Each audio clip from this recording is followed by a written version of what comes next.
Hello बच्चों, आज मैं लेके आई हूँ आपके लिए हिस्ट्री का सब्जेक्टिव क्वेश्चन जो कि हमारे हिस्ट्री के फर्स्ट चैप्टर का क्वेश्चन है। तो आओ स्टार्ट करते हैं हमारा क्वेश्चन। सबसे पहला क्वेश्चन है हमारा, राष्ट्रवाद क्या है। क्या पूछा है हमसे कि राष्ट्रवाद क्या है। राष्ट्रवाद से ये हमें स्पष्ट होता है कि ये एक ऐसी भावना है। राष्ट्रवाद का मतलब ये एक ऐसी भावना है जो हमें क्या करता है, हमारे देश के लिए एकजुट बनाता है।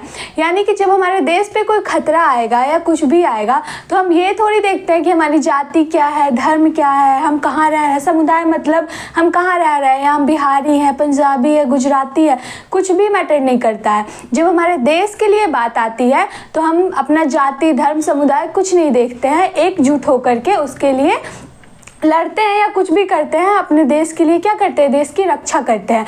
तो ये जो भावना है राष्ट्रवाद की, जो सारे जाति, धर्म, समुदाय सबसे ऊपर है, इसी भावना को हम कहते हैं राष्ट्रवाद।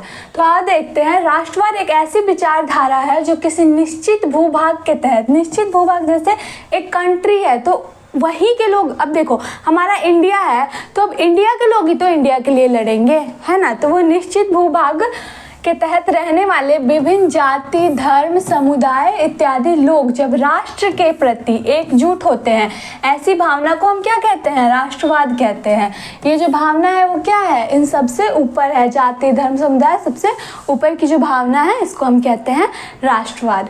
ठीक है, अब हमारा नेक्स्ट क्वेश्चन पूछा है हमारा, मेजनी कौन था। तो देखो मेजनी जो थे वो इटली के थे, इटली कंट्री है, मेजनी जो थे वो इटली के थे और ये इटली के लोकतांत्रिक विचारधारा का समर्थन करते थे। लोकतांत्रिक विचारधारा समझो, जैसे हमारे देश में क्या है, लोकतंत्र है, तो वो इसी विचार को क्या करते थे, सपोर्ट करते थे। एक होता है लोकतंत्र, दूसरा होता है राजतंत्र। राजतंत्र में क्या होता है कि राजा का बेटा ही राजा बनेगा, ठीक है, लेकिन वो लोकतंत्र को सपोर्ट करते थे। जैसे हमारे देश में है लोकतंत्र, मतलब कि हम क्या करेंगे, प्रजा अपनी राजा चुनेगी या अपनी मंत्री चुनेगी, इस चीज़ को ही हम क्या कहते हैं, लोकतंत्र कहते हैं। जैसे हमारे देश में क्या है, हमें अपना प्रधानमंत्री चुनने का हक है, मुख्यमंत्री चुनने का हक है, हम क्या करते हैं, वोट देकर के चुनते हैं। तो ये जो है ये लोकतंत्र है। तो जो मेजनी थे वो इसी विचार को समर्थन देते थे, लोकतंत्र को, कि देश में क्या होना चाहिए, लोकतंत्र रहना चाहिए। और वो एक साहित्यकार भी थे और एक योग्य सेनापति थे। वो अपने देश में क्या थे, एक योग्य सेनापति थे। उन्होंने क्या, जिसने 1831 ईस्वी में यंग इटली और 1834 ईस्वी में यंग यूरोप की स्थापना की थी। उन्होंने क्या किया था, 1831 ईस्वी में यंग इटली और 1834 में यंग यूरोप की स्थापना की थी। आपसे ऑब्जेक्टिव में क्वेश्चन पूछता है कि 1831 में मेजनी ने किसका स्थापना किया था, तो यंग इटली का। या ये पूछेगा कि यंग इटली की स्थापना कब हुई थी, 1831 ईस्वी में। या ये भी पूछ सकता है कि यंग इटली की स्थापना किसने किया था, तो मेजनी ने। या यंग यूरोप के लिए भी वैसे पूछ सकता है कि यंग यूरोप की स्थापना कब हुई थी, तो 1834 ईस्वी में। अब आओ हमारा नेक्स्ट क्वेश्चन है हमारा, जर्मनी के एकीकरण की बाधाएं क्या थी। जर्मनी के एकीकरण के लिए बहुत सारी बाधाएं थी, ठीक है। यहाँ पे जर्मनी के एकीकरण की एक नहीं बल्कि कई बाधाएं थी। सबसे पहले देखते हैं हमारा, लगभग 300 छोटे बड़े राज्य थे। क्या था, जर्मनी जो था वो लगभग मतलब ना 300 छोटे बड़े राज्यों में बटा हुआ था। उसकी वजह से क्या, उसका एकीकरण करना बहुत मुश्किल था, बहुत परेशानियां आ रही थी उसकी वजह से। उसके बाद था कि इन राज्यों में व्याप्त राजनीतिक, सामाजिक तथा धार्मिक विषमताएं। जर्मनी में देखो वो तो छोटे बड़े राज्यों में टूटा हुआ था, सबसे पहले यही एक बड़ी बाधा थी। उसके बाद से क्या था, राजनीतिक, सामाजिक, धार्मिक विषमता भी बहुत ज़्यादा थी वहाँ पे। फिर है राष्ट्रवाद की भावना का अभाव था। वही जो मैंने आपको पहले पढ़ाया कि राष्ट्रवाद की भावना ये जर्मनी के लोगों में नहीं थी। वे अपने राष्ट्र के लिए एकजुट या कुछ नहीं करते थे, उनके अंदर इस भावना का क्या था, अभाव था। फिर आता है ऑस्ट्रिया का हस्तक्षेप।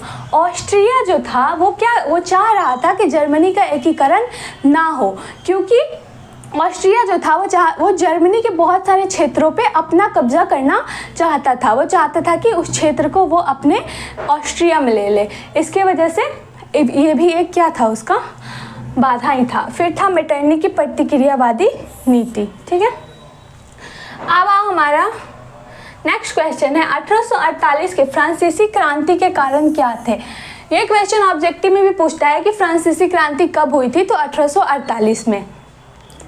इसका हमसे क्या पूछ रहा है, कारण पूछ रहा है। तो देखो 1848 ईस्वी में, देखो यहाँ पे हुआ क्या था कि 1848 की फ्रांसीसी क्रांति के प्रमुख कारण थे। यहाँ पे देखो हुआ क्या था कि लुई फिलिये जो कि फ्रांस का शासक था, उसने क्या किया, 1840 ईस्वी में उसने सबसे पहले मध्यम वर्गीय नीति को अपनाया। मध्यम वर्गीय नीति मतलब मध्यम वर्ग के लोग होते हैं, यानी कि ना ज़्यादा अमीर ना गरीब, एक उसको मान के चलो एक मिडिल क्लास फैमिली या एक समृद्ध फैमिली, बस ना ही वो ज़्यादा गरीब है और ना ही ज़्यादा अमीर है। तो इस नीति को उसने अपनाया। इस नीति को अपनाने के बाद उन्होंने क्या किया, 1840 ईस्वी में एक गिज्जो नाम के व्यक्ति को फ्रांस का प्रधानमंत्री बना दिया। अब उन्होंने तो उसको प्रधानमंत्री बना दिया, लेकिन जो गिज्जो था उसने क्या किया, जनता पे बिल्कुल भी ध्यान नहीं दिया। उसकी वजह से क्या हुआ, अब जो प्रधानमंत्री है वही अपने देश पे ध्यान नहीं देगा, तो देश में क्या हुई, बेरोजगारी आ गई, भूखमरी आ गई, ऐसे क्या हो गए, हालात पैदा हो गए। जब जनता पे वो ध्यान ही नहीं देंगे तो क्या होगा, भूखमरी, बेरोजगारी जैसी समस्याएं उत्पन्न होंगी। अब जब ऐसी समस्याएं उत्पन्न हो गई तो लोगों ने क्या किया, लुई फिलिये के खिलाफ आंदोलन कर दिया। अब लोगों को काम नहीं मिलेगा, खाने को नहीं मिलेगा, तो वो तो आंदोलन करेंगे ही। तो उन्होंने क्या किया, लुई फिलिये जिन्होंने गिज्जो को प्रधानमंत्री बनाया था, उनके खिलाफ क्या किया, आंदोलन किया। आंदोलन इतना बढ़ गया कि क्या हुआ, हमारे जो लुई फिलिये थे उनको 24 फरवरी 1848 को अपने गद्दी को छोड़ के और वो इंग्लैंड चले गए।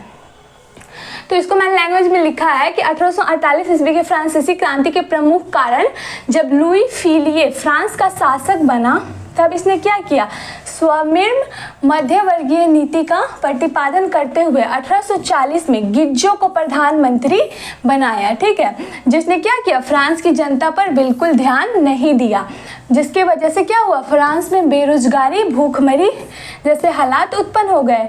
इसी कारण से लोगों ने लुई फिलिये के खिलाफ आंदोलन कर दिया, जिसके बाद क्या हुआ, 24 फरवरी 1848 को लुई फिलिये गद्दी छोड़कर कहाँ, इंग्लैंड चला गया। और इसी को हम क्या कहते हैं, 1848 की फ्रांसीसी क्रांति कहते हैं। अब हमारा नेक्स्ट क्वेश्चन हम देखते हैं। नेक्स्ट क्वेश्चन है हमारा, इटली और जर्मनी के एकीकरण में ऑस्ट्रिया की भूमिका क्या थी। एक तो देखो, इटली और जर्मनी के एकीकरण में पहले ही बहुत सारी बाधाएं आ रही थी। अब इसमें हमसे क्या पूछा है, ऑस्ट्रिया की जो भूमिका थी वो क्या थी, कि ऑस्ट्रिया इनमें मतलब कैसे इनका एकीकरण नहीं होने दे रहा था। तो देखते हैं, ऑस्ट्रिया जो था, मैंने पहले ही आपको बताया, इसने क्या किया था, जर्मनी और इटली का एकीकरण नहीं होने देना चाह रहा था, क्योंकि इसने जर्मनी और इटली के बहुत सारे क्षेत्र पर अपना कब्जा कर लिया था और वो चाह रहा था, उस क्षेत्र को छोड़ना नहीं चाह रहा था। इसकी वजह से क्या था, ये प्रमुख भूमिका अदा कर रहा था उनका एकीकरण न होने देने में। लेकिन हमारे जर्मनी में भी बहुत सारे लोग थे, जैसे हमारे देश की आज़ादी के लिए कितने लोगों ने बलिदान दिया है, वैसे ही जर्मनी में भी लोग थे, इटली में भी थे। इटली में जैसे मेजनी थे, काउंट काबूर थे, गैरीवाल्डी थे, इन लोगों ने पूरा प्रयास किया। और वैसे ही जर्मनी में हम बिस्मार्क थे, सबने प्रयास करके अपने देश का क्या किया, एकीकरण करा लिया। तो देखो, इटली जर्मनी के एकीकरण में ऑस्ट्रिया की प्रमुख भूमिका बाधाएं उत्पन्न करना था। ठीक है, क्योंकि ऑस्ट्रिया के द्वारा इटली और जर्मनी के विभिन्न क्षेत्र के ऊपर अधिकार कर लिया गया था, जो कभी भी यह नहीं चाहता था कि क्या हो, जर्मनी और इटली का एकीकरण हो। लेकिन क्या हुआ, परंतु इटली में मेजनी, काउंट काबूर, गैरीवाल्डी, जबकि जर्मनी में बिस्मार्क के प्रयास के परिणाम स्वरूप 1871 में इटली और जर्मनी का एकीकरण हो गया। ऑब्जेक्टिव में ये भी क्वेश्चन पूछ सकता है कि 1871 में क्या हुआ था, या जर्मनी और इटली का एकीकरण कब हुआ था, तो 1871 ईस्वी में। तो चलो, हो गया आज का सारा क्वेश्चन। मुझे उम्मीद है आपको समझ में आए होंगे सारे क्वेश्चन।